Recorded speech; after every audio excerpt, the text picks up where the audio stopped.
अनोखी कहानी।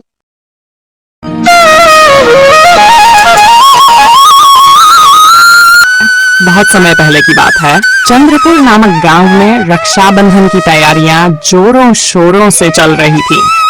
चारों ओर मिठाइयों की मिठास और राखियों की रंगीन चमक फैली हुई थी। गांव के चौपाल पर मेले की हलचल थी। झूले लग चुके थे। गुब्बारों वाले, खिलौनों वाले और चूड़ी बेचने वाली औरतें अपनी दुकानें सजा चुकी थी। बच्चे खुशी से उछल कूद कर रहे थे। बूढ़े बुजुर्ग अपने पुराने किस्सों में खोए हुए थे। इसी गांव में विमला रहती थी, एक सीधी सादी परिश्रमी महिला। उसके 2 प्यारे बच्चे थे, राजू और पिंकी। विमला के पति अजय एक सड़क हादसे में बहुत पहले गुजर चुके थे। अजय के जाने के बाद जिंदगी जैसे थम सी गई थी, पर विमला ने हार नहीं मानी। वो अपने बच्चों के लिए दिन रात मेहनत करती, गांव के जमींदार के घर झाड़ू पोंछा और खाना बनाने का काम करती थी। सुबह का समय था।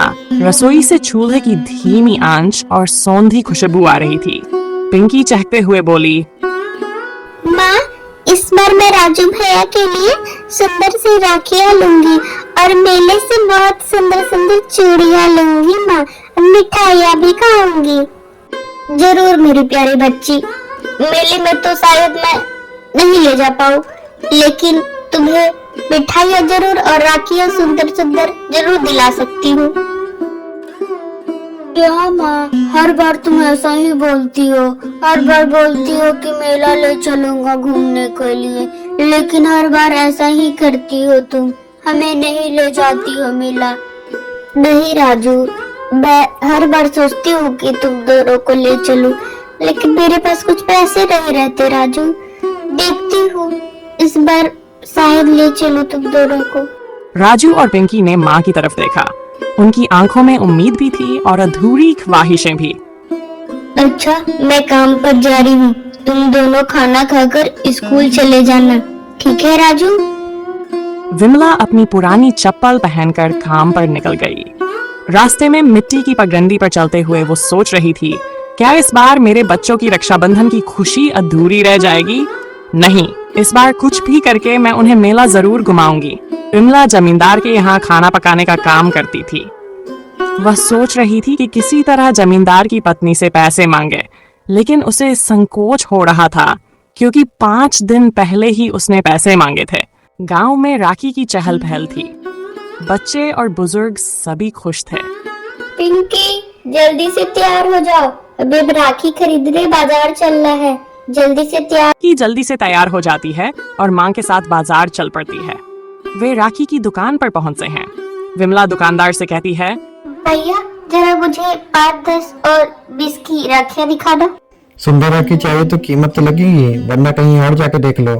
उदास होकर विमला आगे बढ़ती है और एक बूढ़ी अम्मा को देखती है। अम्मा, ये राखियाँ कितने की है? जरा मुझे दाम बताना तो। ये राखियाँ तो सिर्फ 5, 10 और 20 की हैं। विमला खुश होकर सस्ती राखियां खरीद लेती है। विमला अगले दिन जमींदार की पत्नी से पैसे मांगती है। मालकिन, मुझे अगले महीने के पैसे दे दीजिए, मुझे बच्चों के लिए मिठाइयाँ और राखियाँ लेनी है। मेरा घर नहीं है विमला, जब देखो तो पैसे मांगते रहती है। काम करना है वरना निकाल दूंगी। श्यामलाल, जो घर के बाहर की देखभाल करता था, पूछता है, क्या बात है विमला, तुम बहुत उदास लग रही हो। क्या बताऊं श्यामलाल भैया, मैंने मालकिन से कुछ पैसे मांगे थे और मालकिन ने मुझे पैसे देने से मना कर दिए। अच्छा, तुम मेरे घर जाओ और शांति से कुछ पैसे मांग लेना, हो सके तो बाद में तुम मुझे लौटा देना। शांति के पास जाती है। शांति पैसे दे हुए कहती है, अगर हम लोग ही एक दूसरे की मदद नहीं करेंगे तो कौन करेगा? ये बड़े लोग नाम के बड़े होते हैं। विमला मिठाइयाँ और कपड़े खरीदकर घर लौटती है। पिंकी और राजू खुशी से झूम उठते हैं। विमला कहती है, आज हम सब मेला भी घूमने चलेंगे बच्चों। आज बहुत मजा आएगा, हम लोग मेला भी जाएंगे, मिठाइयाँ भी खाएंगे। विमला, राजू और पिंकी सुबह नहाकर तैयार हो जाते हैं। पिंकी राखी लेकर आती है और राजू की कलाई पर राखी बांधती है। राजू अपनी बहन पिंकी को उपहार देता। विमला मुस्कुराते हुए उसे देख रही थी। उसकी आंखों में भावनाओं की लहर थी। उसने एक गहरी सांस ली और मन ही मन भगवान को धन्यवाद कहा। कठिन हालात में भी सच्चाई और मेहनत से डटे रहते हैं, अंत में जीत उन्हीं की होती है।